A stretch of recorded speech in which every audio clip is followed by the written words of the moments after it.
In the manger. Di ba mayroong verse sa Galatians ba yun? But God sent forth His Son, born of a woman, born under the law. Bakit? To redeem us which are under the law and receive the adoption of sons. And when we are sons of God, may nakalagay doon, God sent forth the Spirit of the Son into our hearts. That's why we can cry, Abba, Father. Okay, we can sing, we can praise God, Abba, Father. Ngayon naman, Once in Royal David City, song number 196, dito sa puti, wala sa hymnal. Once in Royal David City. Tumayo po tayong lahat. Saan ba yung Royal David City? Bethlehem, di ba? Bethlehem. Bethlehem ay about siguro mga 10 kilometers yun, south ng Jerusalem, di ba? Although part siya ngayon ng Palestine Authority, marami namang Israel na settlements doon nakapalibot. One of the most famous site na pinupuntahan ng mga tao. Noon, tawag sa kanya ay Little Town dahil Little Town of Judea. Kaya nga ang tawag nila, Little Town of Bethlehem. Di ba? Once in Royal David City. Sige. Meron.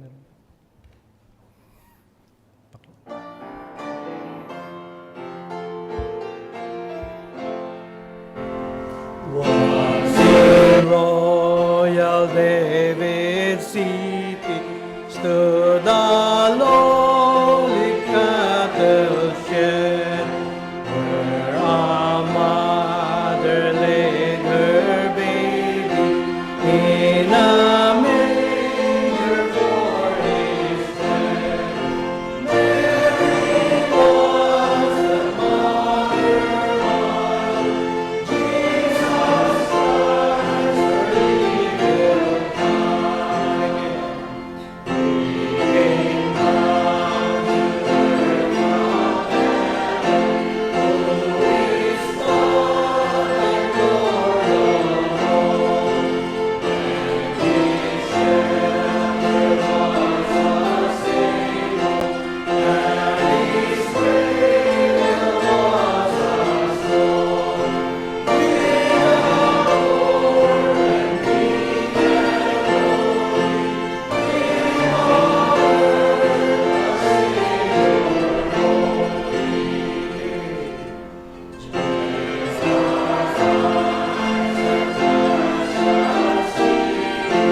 Magandang umaga po sa inyo lahat.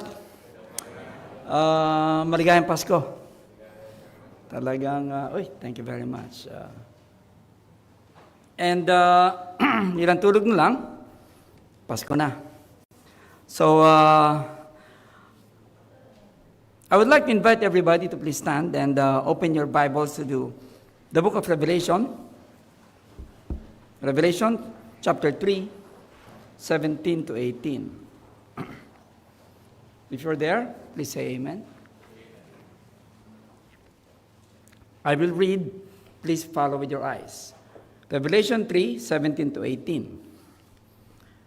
Because thou sayest, I am rich, and increased with goods, and have need of nothing, and knowest not that thou art wretched, and miserable, and poor, and blind, and naked? I counsel thee to buy of me gold tried in the fire, that thou mayest be rich, and white raiment, that thou mayest be clothed, and that the shame of thy nakedness do not appear, and anoint thine eyes with eye salve, that thou mayest see. Let's pray. Almighty Father, we thank you so much, Lord, for this time of prayer. Maraming salamat, Panginoon, dahil pwede po namin kayong sambahin. We thank you, Lord, for we can come into thy throne of grace and talk to you directly because you are our Abba Father. Thank you, Lord, for we have this, we can communicate with thee and you communicate with us through thy word. And thank you, Lord Jesus Christ, for your sacrifice. And because of your sacrifice, Lord, we were made children of God. And thank you, Holy Spirit, for you are within us. And I pray, Lord, that thou would fill this room, that thou would fill this building, and all of the places online that your word is preached, that we may be able to understand and receive thy word and accept it in our hearts and put in our daily life. Maraming salamat, Panginoon, sa napakaraming biyaya na nakamit namin ngayong taong ito. At maraming salamat, Panginoon, dahil kahit po matatapos ang taon, we can look forward to meeting you, Lord, and we know that that will be in the near future. Lord, we pray that thou would deal with us individually, uniquely, Lord. And Father, we pray that thou would guide us as we go through. May there be no distractions. May that person who is not yet saved see that that person needs you, Lord, and should accept you as his Savior or her Savior and Lord. We ask all of this in Jesus Christ's name. Amen. So ito pang pag-uusapan natin ngayon. Ito pa rin yung sa Revelation. As we have gone through the series of Revelation, nagsimula tayo dati sa bandang huli, bumunta tayo sa simula, nagsimula tayo sa Revelation 1, inisa-isa natin lahat ng mga churches. Ngayon, nandito na tayo sa huling yugto ng church age. This is the Church of Laodicea. At tulad po ng sinabi natin dati, ito po ay maaring patungkol sa different church age.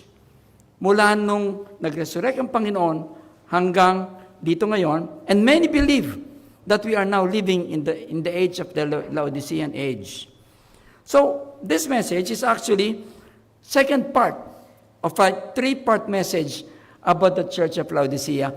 Hindi po kasi napakaraming jewel, napakaraming pwedeng matutunan dito sa Church of Laodicea na sa tingin ko hindi pwede mapag-usapan ng isang upuan lamang. Kapag pinag-usapan natin ang minsanan, palagay ko buong nagsisimula na ang kantata, hindi pa tayo tapos. So we have to break it down into three, and this will now be the second out of three parts. So let us review. If you will be reading the Church of Laodicea, meron pong tatlong issue ang Panginoon na sinabi sa Church of Laodicea. And what would this be? First, you are a lukewarm church. Sinabi ng Panginoon, hindi ka mainit at hindi ka malamig, ikaw ay maligamgam. Dahil dyan, I will spew you out of my mouth. That's the first issue. The second issue is, you claim to be rich and clothed and see with your eyes, but actually you're not. Yun pang pag-uusapan natin ngayon. At yung pangatlo, the Lord Jesus Christ is outside your church. Mabibigat Mabibigat na issue patungkol sa relasyon ni Jesus Christ at ang church. Okay, as a background, yung pong Church of Laodicea ay mayaman. The Church of Laodicea is financially blessed. Why? Because it was located in the city of Laodicea. Okay? So para bang ang GLBC, hindi tayo mahirap dahil nandito tayo sa Quezon City, one of the richest cities in the Philippines. Parang ganon. There is economic prosperity in Laodicea. Bakit? Una-una, ang Laodicea po ay ang central business district nung panahong iyon. Bakit? It was the banking center. Nandun ang banking center ng Asia Minor. Kaya nga, maaring, Maaring nandun ang Central Bank of Asia Minor or Central Bank of modern-day Turkey. So mabigat, financially. Alam niyo po, even sa ngayon, makikita niyo kung gaano ka-progressive ang isang lugar kung ilang bangko ang makikita ninyo doon.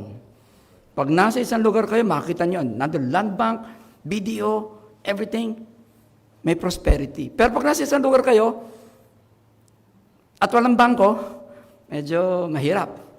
Even now, we can see that. So therefore, because of this, we can say that Laodicea was financially blessed. Meron pong tao na nabuhay nung first century, ang pangalan niya Cicero. Okay, sa inyo ng mga nag-take ng philosophy sa klase, Cicero, hindi maganda yung pangalan niya kasi baka sa exam niya, puro siya zero, no? Cicero. Buti na lang hindi yung pinangalan sa akin ng magulang ko. Cicero, sana si 100 na lang para plug 100. Anyway, that's beyond the point. But there is a statesman, his name is Cicero, who was a lawyer, orator. In fact, he was encashing letters of credit in Laodicea. What do you mean by that? Si Cicero, mayaman, pumupunta siya sa Laodicea para mag-encash ng cheque.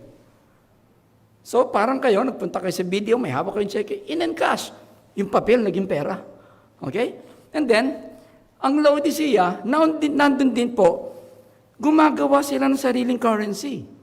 They were minting their own coins. So, it is a mark of prosperity, financial prosperity. Okay, what else? Ano pa makikita natin sa Laodicea? Nandun sa Laodicea ang industry. Sila ang gumagawa ng glossy black wool. Glossy black wool. And ano naman itong glossy black wool? Nung panahon na yon, ang glossy black wool ay ang raw material na ginagamit sa mga mamahaling carpet. Ginagamit para sa mga signature dress. Yung glossy black wool. Export quality. So therefore, doon ginagawa, maraming pera. Hindi lang yon. Nandun sa Laodicea ang isang sikat na medical school. Aba, isang mahal ng tuition fee sa medical school. Talaga namang, ibig sabihin, yung mga tao doon, kaya nila magbayad ng tuition fee na ngayon, 180,000 per sem. So nandun ang isang sikat na medical school.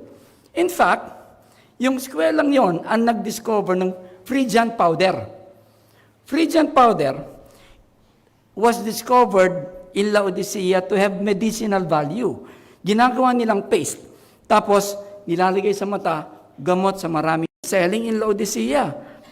It was a common business. Di ba? Buy and sell, buy and sell. Ano ba ginagawa kapag buy and sell? Nagkakaroon ng pera, siyempre hindi ka na pwedeng bibili ng isang bagay, ibebenta mo ng mura. Hindi, ibebenta mo na mas mahal para kumita ka. Now, just other proof that Laodicea was prosperous. They had the largest stadium during that time. 285 by 70 meters, which can accommodate 25,000 spectators. Dami, no? Talagang, tinignan ko po yung size ng The Arena, 55,000. So yung kalahati nun, ganong kalaki yung stadium nila sa Laodicea. It was used for athletic and gladiator events. Yung nagtatagaan yung mga tao yung nakikita nyo. Doon ginagawa. Nandun din sa Laodicea ang Boletarian. Ano yung Boletarian? Boletarian, in our modern day life, ito yung kanilang batasang pambansa. This is where the laws were made. They called it Boletarian. High structures where the kasi absent ako ng tinuri multiplication, hanggang addition lang ako. So, yung 20,000 square meters, parang apat nitong ating property, ganon kalalaki ang bahay na na-discover nila sa archaeology sa Laodicea. Parang mga Forbes Park, ano? Sabi ko nga, baka bahay ng mga contractors yun. Kasi nakita naman natin ngayon kung gaano kalalaki ng bahay ng mga contractors. But sabi ko, I was trying to imagine. They were really big houses. Now, let's go to Revelation 3:17. Revelation 3:17 says,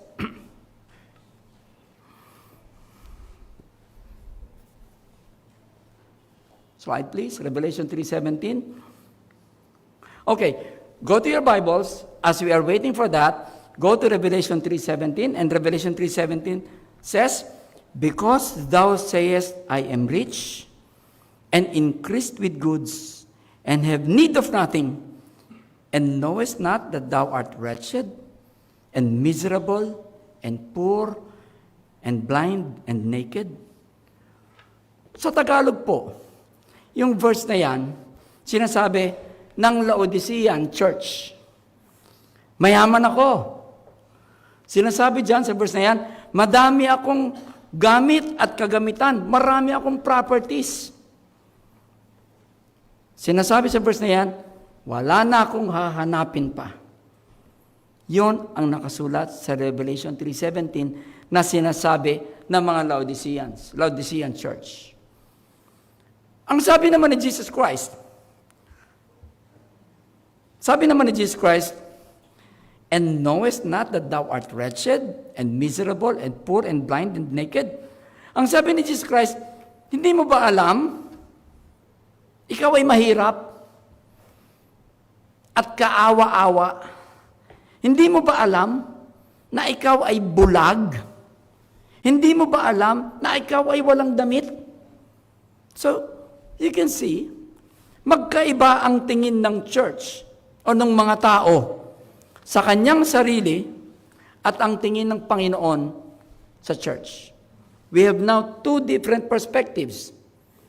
The view of the members of the church, they say, I am rich, and the view of Jesus Christ of the church saying, no, you are not rich, you are poor. Magkaiba. Di ba? Now, this is in reference to what they have and what they think they are. Okay? Sabi ng church, I am good and excellent. The Lord is saying, you are the opposite of what you think you are. Now, tingnan po natin Isaiah 55 verse 8. Okay? Sa Isaiah 55 verse 8, sinabi dito, tingnan nyo na, mano-mano muna tayo. Huwag muna natin titingnan yung screen. Okay? Isaiah 55 verse 8. Sabi dito, "For my thoughts are not your thoughts, neither are your ways my ways, saith the Lord."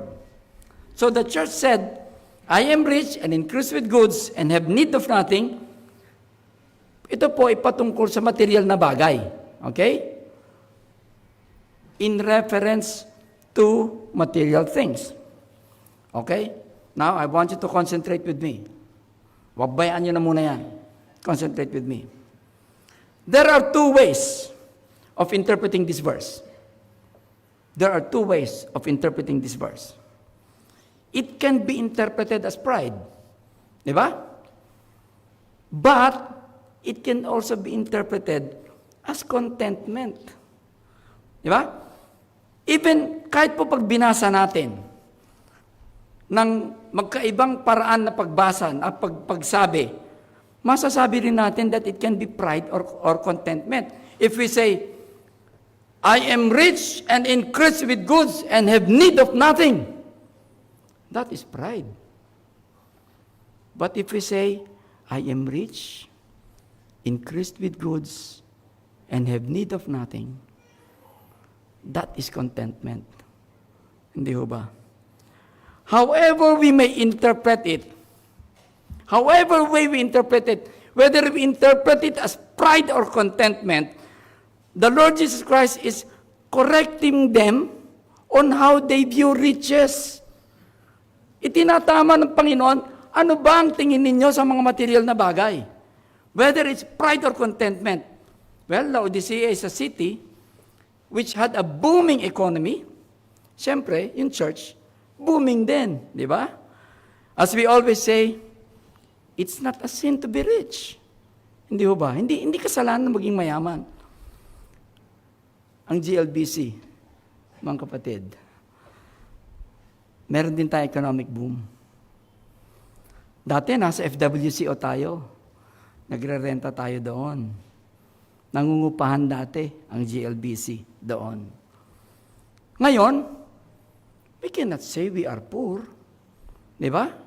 Meron tayong LCD na gumagana.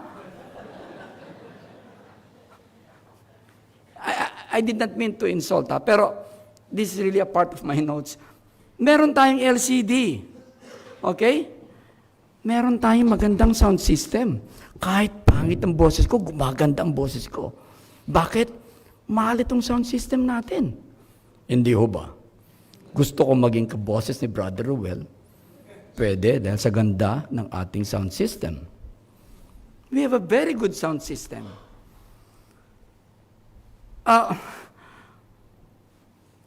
Maginaw, hindi ho ba? Bakit? May mga air condition tayo.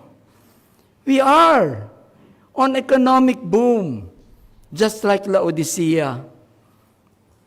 Masasabi natin, kontento na tayo, hindi ho ba?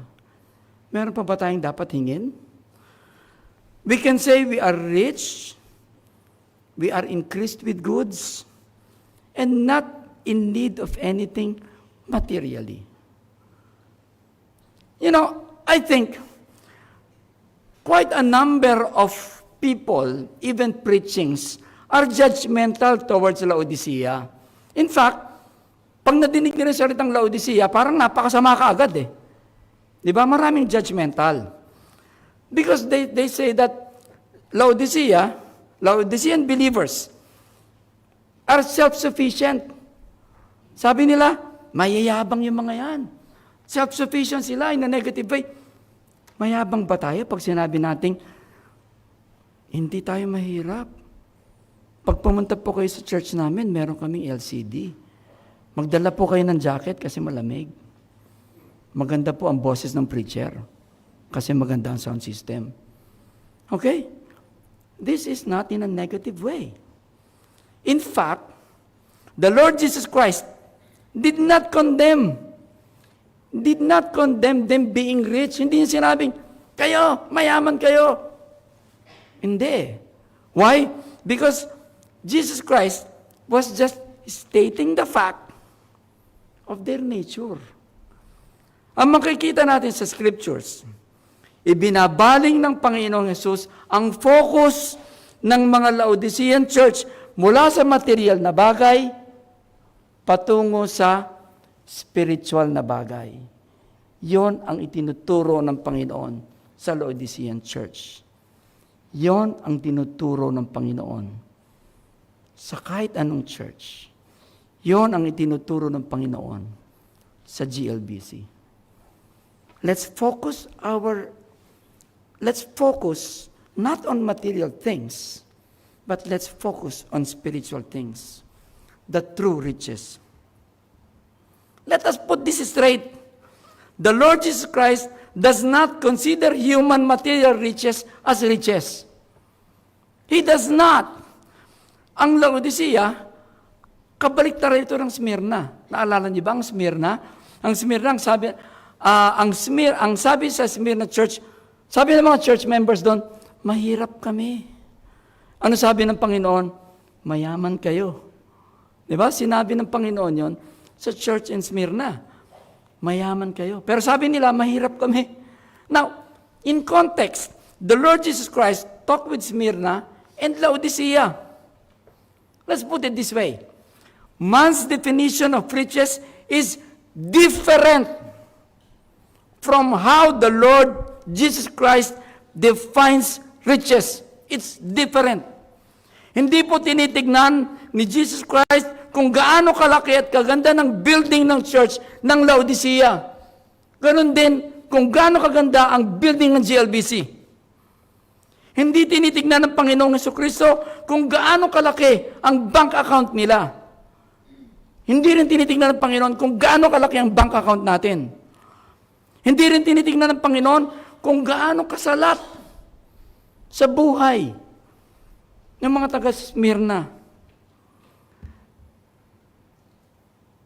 Hindi sila nakakapaghanap buhay, yung mga nasa church in Smyrna, dahil napag-aralan natin dati, na dahil sila ay Kristiyano, they were actually, ano tawag doon?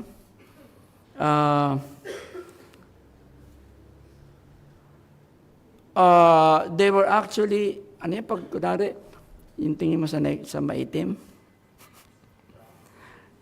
Hindi. Discriminated.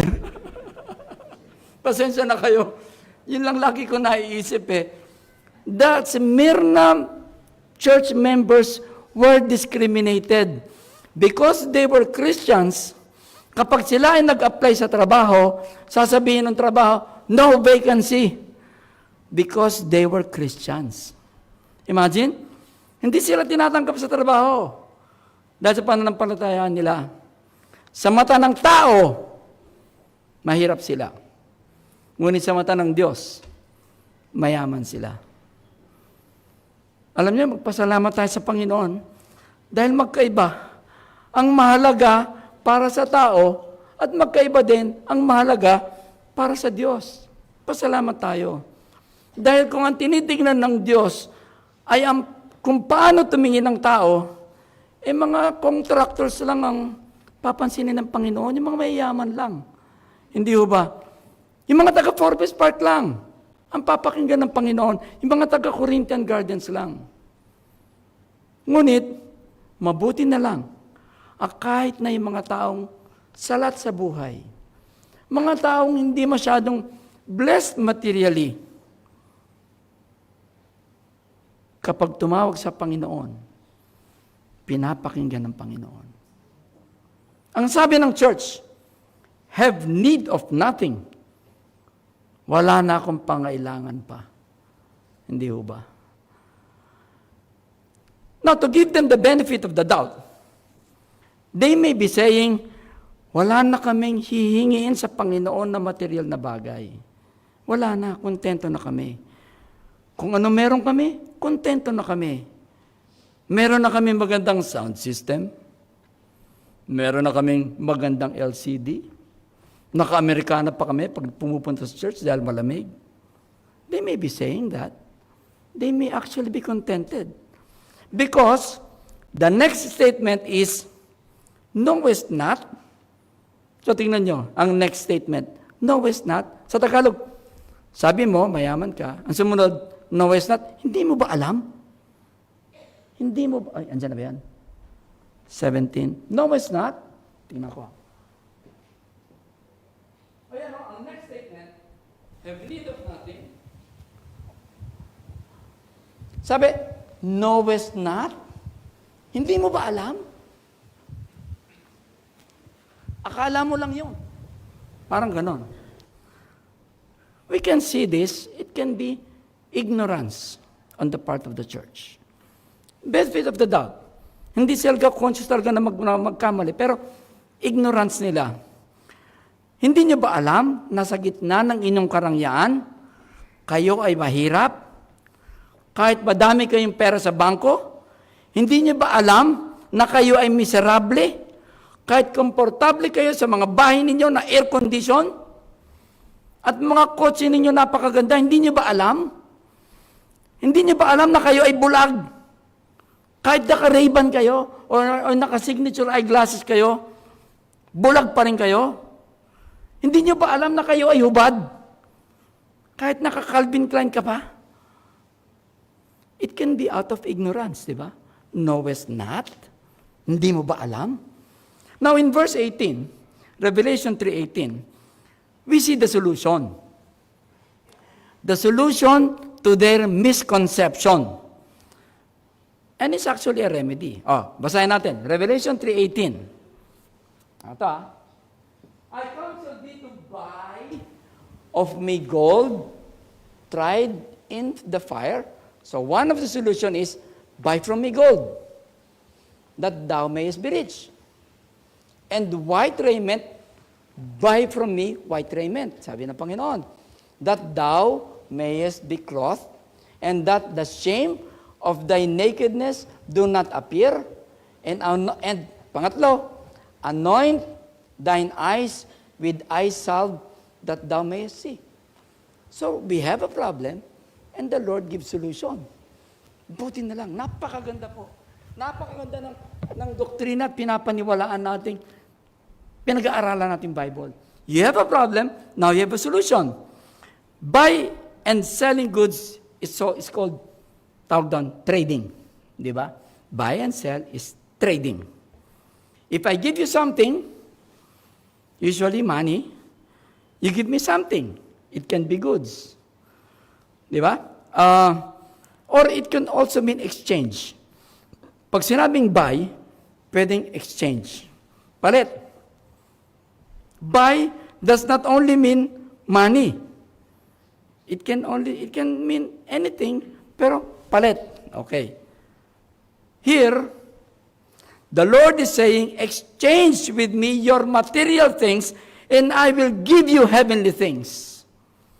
Imbes na ituon natin ang ating mga mata sa material na bagay, ipapakita ng Panginoon kung ano ang dapat na tinitignan natin. Ang nagpapayaman sa Laodicea, ano ba nakita natin? Ginto. Okay? Tela. At saka yung gamot sa mata, eye salve. Nagbigay naman ng Panginoon ng mga tatlong solution.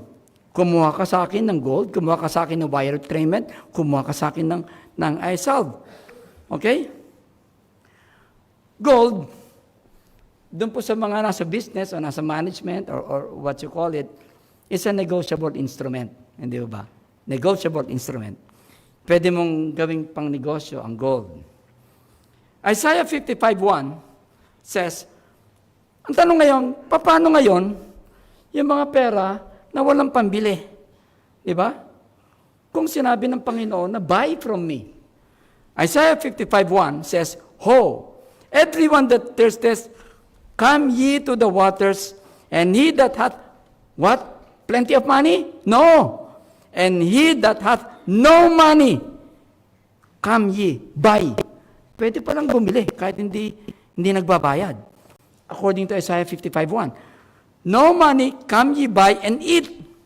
Yea, come buy wine and milk without money and without price.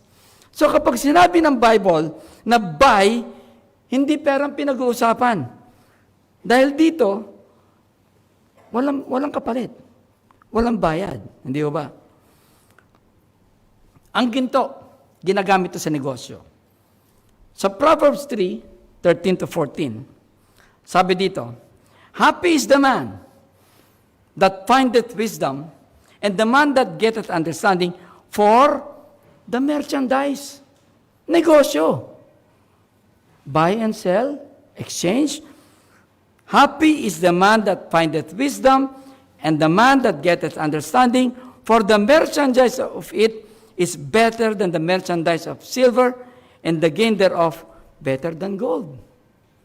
Now, mas mahalaga ang tao makakakuha ng karunungan or wisdom galing sa Panginoon dahil ang return of investment or ROI ay mas malaki. Kaysa negosyo ng ginto, mas malaki ang ROI ng word ng Panginoon kaysa yung material na bagay na gold. Psalm 19:9-10. Psalm 19:9-10. Sabi dito, The fear of the Lord is clean, enduring forever.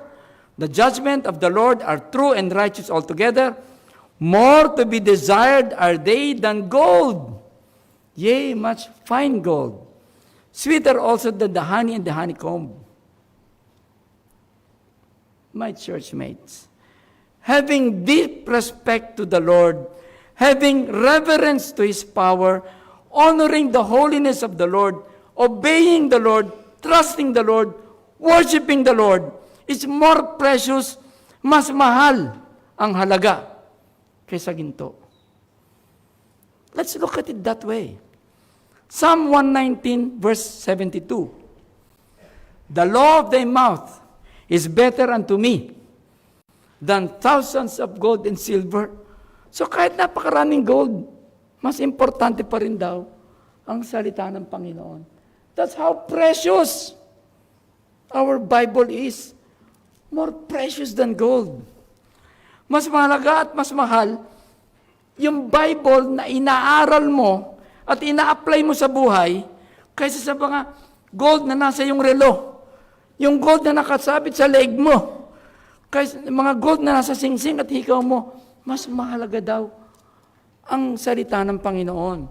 Mga kapatid, kailangan nating maintindihan ang tunay na kayamanan ayon sa Panginoon. Zechariah 13:9. It says, "And I will bring the third part through the fire, and will refine them as silver is refined, and will try them as gold is tried. They shall call on my name, and I will hear them. I will call, it is my people, and they shall say, the Lord is my God." Patungkol po ito sa pagsala o pag-shift o pag-purify ng tunay na mananampalataya sa Panginoon. You know, the word of the Lord is more valuable than gold. We have to understand that. It provides spiritual guidance in this world of chaos. The word of the Lord is a source of comfort in this world where there is social stratification. May mayaman, may mahirap, may napakahirap, may napakayaman. It brings us comfort. The word of the Lord is the source of life. In the face of dreaded disease, in the face of hopelessness, the word of the Lord is gold. The word of the Lord is perfect, pure, and life-changing, offering instruction, correction, wisdom. It enriches the soul.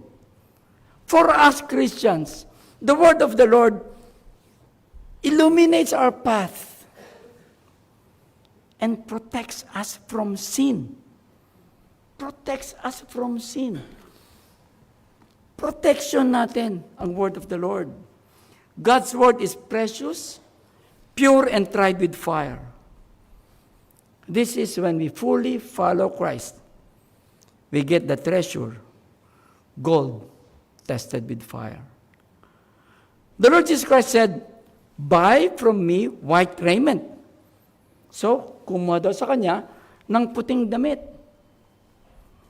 White raiment, makikita ito, mababasa ito widely sa Book of Revelation. Sa Revelation 3:4, sabi dito, nabasa na natin dati yun, ha? "Thou hast a few names." He was talking about Sardis, which was the dead church. Sabi, "Thou hast a few names, even in Sardis, which have not defiled their garments, and they shall walk with me in white, for they are worthy." Sabi ko, ang ganda. Para akong bumalik sa medical school. Dahil sa medical school, lahat kami na nakaputi. Na-miss ko na yun, lahat nakaputi.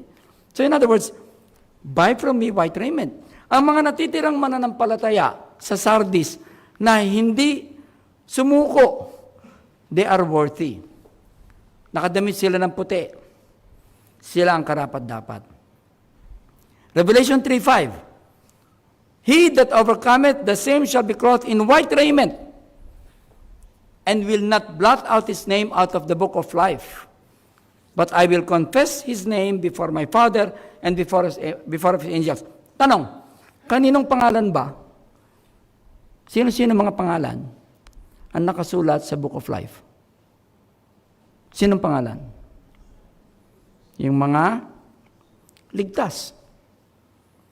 Mga umamin na sila ay makasalanan, mga nagsabing, "Lord Jesus Christ, I make you as my Savior and Lord." Nagtitiwala sa ginawa ng Panginoong Hesukristo. Hindi mabubura ang kanilang pangalan. Ito yung mga nakasuot ng puti. Dahil ang kasuotang ito ay galing mismo kay Jesus Christ. It's white raiment. So Genesis 3, verse 10, sinabi dito, ito na nagkasalanan sila, no? Nagkasalanan si Adam and Eve. Okay? Sabi ng Panginoon, and he said, sabi ni Adan, and he said, "I heard thy voice in the garden, and I was afraid, because I was naked, and hid myself." Narinig ko ang boses mo.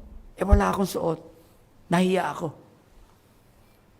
Adam identified that he was naked. And because of this, he was ashamed. We know that God created everything in this world. But you know what? It is only man that God created after his own image. Di ba privilege yun? Hindi ko alam yung mga naniniwalang galing sila sa unggoy. It is only man that was created after the image of God. Adam and Eve, before they committed sin, they were glorious.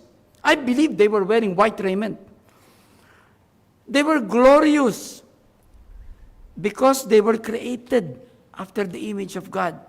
But when sin came into this world, the glory was removed. When Adam identified that he was no longer glorious, in verse 11, following that, nung nakita na niya, uy, wala pala akong damit. And he said, sabi ng Panginoon, who told thee that thou wast naked? Hast thou eaten of the tree whereof I commanded thee that thou shouldest not eat? Imagine, nagtanong ang Panginoon, kumain ka ba? Siyempre alam natin, alam ng Panginoon yun. Diba? The Lord is all-knowing. But the Lord asked, did you eat? Now, this is, my brothers and sisters, this is confession. Kailangan munang umamin na tayo ay makasalanan upang mapatawad. Kinailangan muna kumuha ng Panginoon ng mga leather o yung mga skin ng mga animals para takpan ang kanilang kahubaran, panakip sa kanilang hubad na katawan. This is symbolic that Jesus Christ shed His blood to cover our sins. Yung pang white raiment to cover the nakedness will only come from Jesus Christ. Hindi mo makukuha sa Divisoria yan. It can only come from Jesus Christ. Kaibigan, kung ikaw ay nandito, at hindi mo pa alam, kung namatay ka ngayon, kung pupunta ka sa langit o impyerno, nalilito ka pa eh, kasi ang dami nagsasabi na ito ang paraan. Kung hindi mo pa alam, you need to identify that you are a sinner. You need to identify that. Karamihan sa amin dito, and I hope all of us, have already identified that we are sinners. If you do not accept that you are a sinner, how can you get forgiveness? Hindi ba? So my friend, kung hindi mo pa alam, the first that you need to do is identify that you are a sinner. Matthew 17:2. Dito, nag-transfigure ang Panginoon and was transfigured before them, and His face did shine as the sun, and His raiment was white as light. So ito, nagpakita ang Panginoon kung ano magiging future na itsura ng tao. Bright, white linen. In Revelation 4:4, ito yung mga susunod na, Revelation 4:4, makikita na natin doon yung mga yung 144,000. Sabi dito, and round about the throne were 24 seats, and upon the seats I saw 24 elders sitting, clothed in white linen, and had their heads crowns of gold. Puro white. Di ba sinabi ng Panginoon, kumuha ka sa akin ng white linen? Dahil puro white linen ang pinag-uusapan. Revelation 19:4, sa bandang huli na, and the armies which were in the heavens followed Him upon white horses, clothed in linen, white and clean. Ito po is end ng tribulation. The army which will come will be clothed in white. Now, there might be somebody here today, or somebody online. You are not sure whether you are going to heaven or to hell. Do you already have the white linen? Meron ka na bang kasuotan na puti na manggagaling lamang kay Jesus Christ? Pagkatapos ng service, meron pong magpapakita sa amin, sa inyo, kung paano mo makukuha itong white linen. Kasi kapag ikaw ay nakasuot na ng white linen, galing sa Panginoong Hesus, ang pangalan mo nakasulat na sa Book of Life at hindi na matatanggal yon. Kasiguraduhan patungo sa langit. How about you, members and attenders of GLBC? Do you still look for material riches? Are you sure you are spiritually wearing white linen? You know, there will come a time yung ating spiritual white linen ay talagang mapapalitan ng physical white linen. Are you sure that you will get that white linen, physical white linen? If you are not, you should be sure. Jesus Christ said, anoint, patakan, anoint thy eyes with eye salve from me. So sinasabi dito, merong eye salve na diniscover sa Laodicean School of Medicine, panggamot sa sakit sa mata, pero meron akong eye salve na panggamot sa mga bulag at para kayo ay tunay na makakita. Now, the Phrygian powder was a discovery at the Laodicean School of Medicine. Ginagawa po itong paste, tapos nilalagay sa mata. In fact, there are even manuscripts saying that yung pong mga Roman army, meron sila nakalagay sa bulsa, yung kanilang eye salve. Para pag tinagay yung mata nila, hindi. Siguro kasi pag tinagay yung mata mo, wala ka na eh. Siguro pag napuwing sila during battle, they use that to treat their eye problems. Kapag ang negosyo mo, ang bumili, military, laki ng kita mo. Di ba? Sigurado yun. Galing sa gobyerno yun eh. Di ba? Kahit gayon, kapag ang negosyo mo, ginagamit ng Philippine military, naku, napakalaking negosyo yan. So therefore, the Church of Laodicea were materially rich. The business of the original eye salve is booming. Parang pagpunta mo sa di ba, sa Los Baños, the original buko pie. Kapag original yan, mahal yan, di ba? So, the original eye salve from Laodicea. Patok yan.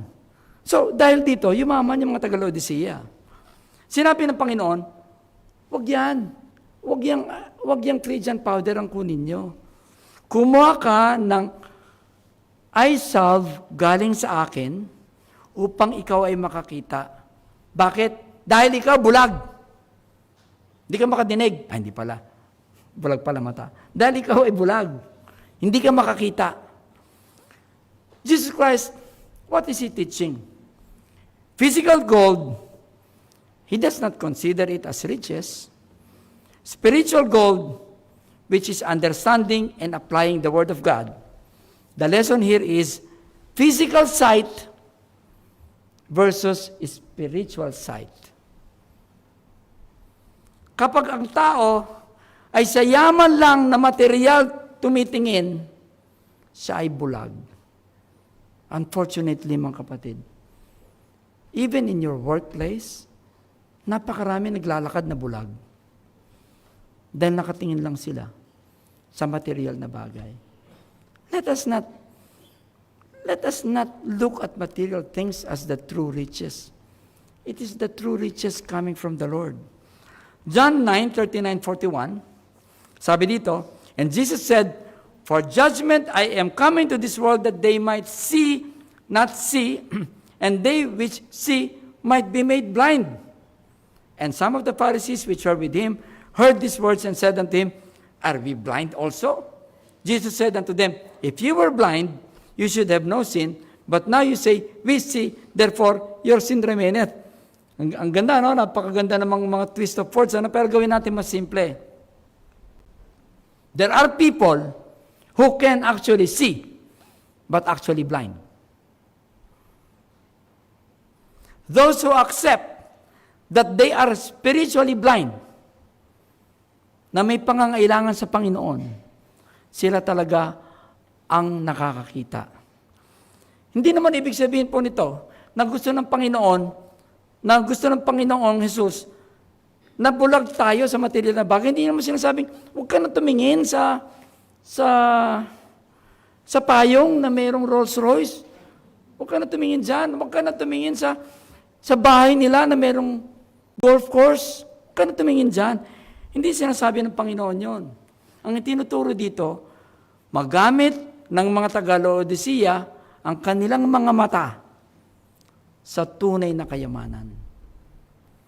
Ephesians 1:15-18 says, wherefore, I also, after I heard of your faith in the Lord Jesus and love unto all the saints, si Paul ang nagsasalita, cease not to give thanks for you, making mention of you in my prayers, that the God of our Lord Jesus Christ, the Father of glory, may give you the spirit of wisdom and revelation in the knowledge of Him, the eyes of your understanding, being enlightened, that you may know that what is the hope of His calling, and what the riches of the glory of His inheritance in the saints. Let's dissect this. God gives the spirit of wisdom. The spirit of wisdom is revealed by the knowledge of Jesus Christ. So, anong paraan natin, mga kapatid, in what way, nowadays, can we see Jesus Christ? Through the eyes of understanding that is enlightened. Now, ano ang makikita ng enlightened eyes? The hope of being with Christ. The inheritance of the glory of His riches. Man can see material riches. They're all over the place. But it is Jesus Christ who can make man see the real riches through Jesus Christ. Now, when that happens, alam nyo, nakikita natin we are often tempted na sabihin natin, mabuti pa sila. Meron silang gano'n, mabuti pa sila. Now, you know what we sing? We sing, I am a child of the King. Ang anak ng hari ang pinakamayaman. Ngunit ang anak ng Panginoong Diyos ang pinakamayaman. Hindi ba? Just like the message in Laodicea, you only see material blessings, but you need to see spiritual blessings. Now, GLBC, if we only see material things, we are blind. If we cannot see the glory of Christ in our lives, we are blind. I know many of you knows who Fanny Crosby is, right? At the 6th month, nung baby siya, nabulag. And she wrote so many hymns. Hindi ba? Napakarami. Ano ba, Brother James, ano bang pinaka-sikat na sinulat ni Fanny Crosby? I shall know Him. Imagine, I shall know Him. Ang nagsulat, isang bulag. Di ba? In fact, sabi nga ni Fanny Crosby, mabuti ginawa ng Panginoon na bulag ako para wala akong distraction. And the moment I open my eyes in glory, siya ako makikita. That is the eyes that the Lord wants us to have, to see His glory. In summary, God, from Jesus Christ, is wisdom and should be applied in our lives. That is the gold. Gold from Jesus Christ should be applied in our lives. The white raiment is about salvation and faithfulness. Let's get it. I solve to see Jesus Christ clearly and spiritual sight of what is ahead. Maaaring nag-isip ka pa ngayon kung anong ireregalo mo sa mga kaibigan mo o sa mga mahal mo sa buhay. Maaaring iniisip mo, bibili ka ng mahal? O dahil medyo mahirap ang buhay it's the thought that counts. Diba? Pero nag-isip tayo ng regalo.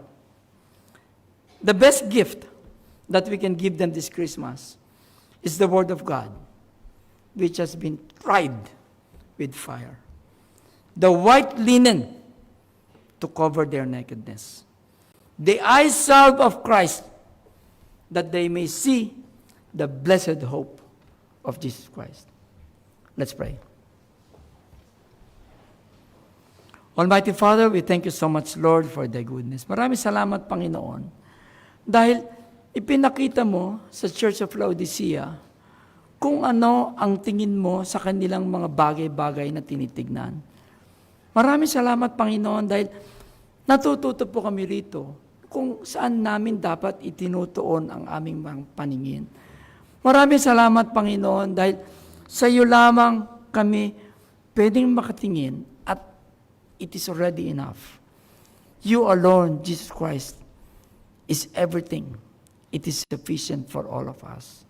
And Father, I pray na kung meron pong hindi pa sa amin dito, nakakasigurado kung pupunta sa langit o sa impyerno, pinapanalangin namin, Panginoon, na kunin na niya ang white raiment ng salvation galing sa iyo. And Father, I pray that members of just like the members of Laodicea, the members of GLBC, will look at things from your perspective, not from the limited perspective of man. We ask all of this in Jesus Christ's name. Amen. Pastor?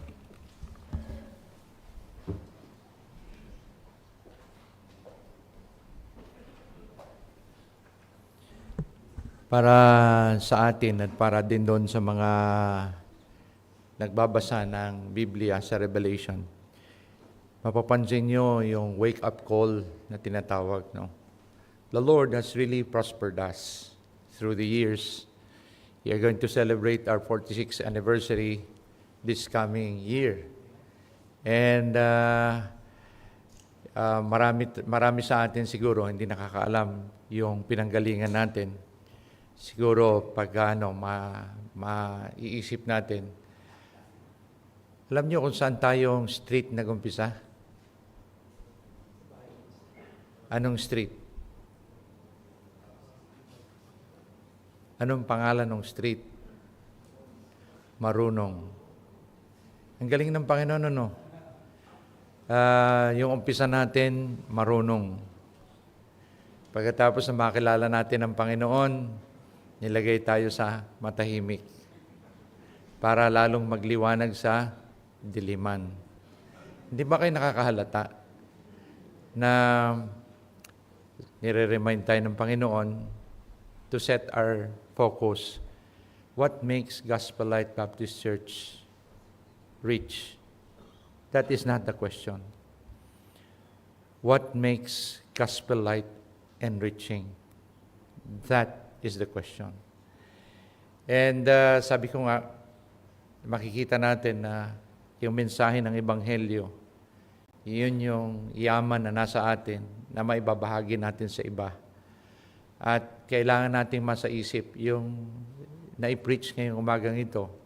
Nagpapaalala sa atin na what shall it profit a man if he gains the whole world and loses his own soul? In the event that you come to a point that you're about to face the Lord, what will you offer Him? Yun ang tanong. No? What would be the treasure that you're going to bring to Him? Kaya sabi ng Panginoon, lay not up for yourselves treasures here on earth, where moth and rust doth corrupt, and where thieves break through and steal.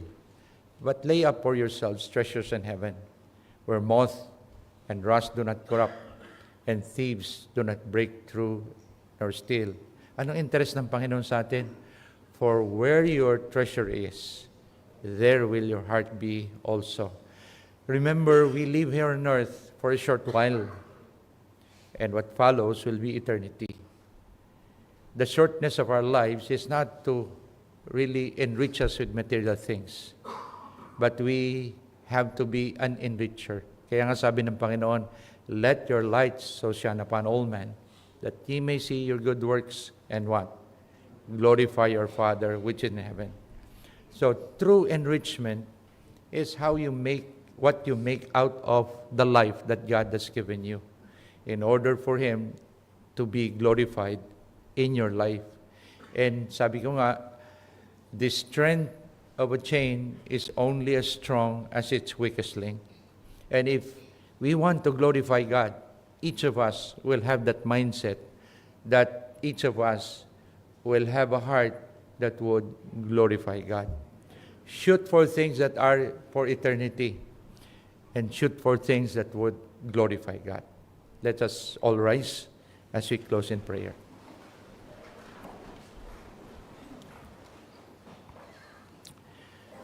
Most gracious Heavenly Father, we thank you, O God, that we have your example. You became poor, that we may become enriched with the life that you have given to us.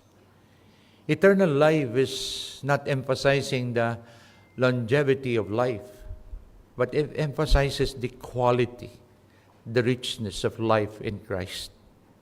And you have given us the stewardship of life.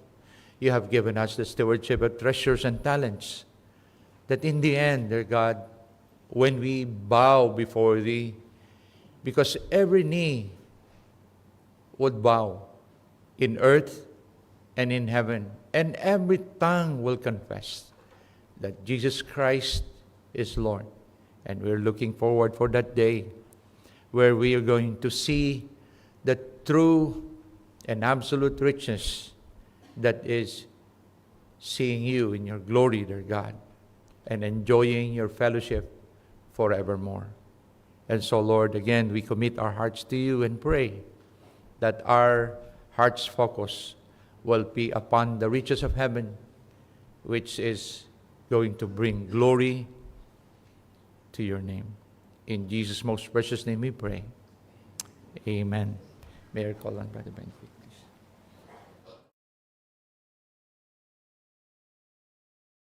Awitin natin yung Thou Didst Leave Thy Throne sa song number 25 sa inyong mga hymnals. Pero bago natin awitin, may announcement.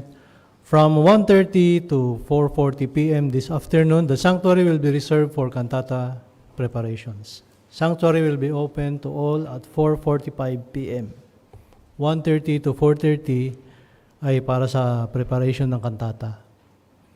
Open ang sanctuary by 4:45. Awitin natin ang Thou Didst Leave Thy Throne and Thy Kingly Crown.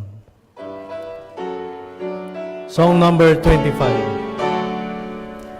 Thou didst leave thy throne and thy kingly crown, and the winds to earth glory. Thy bed home was there from the room, for thy holy nativity. Oh, come to my heart, Lord Jesus, there is room in my heart for thee. Fourth stanza. The heavens shall ring and the angels sing, at thy crying to bring glory. And thy voice from me home sing, yet there is room in my sanctuary.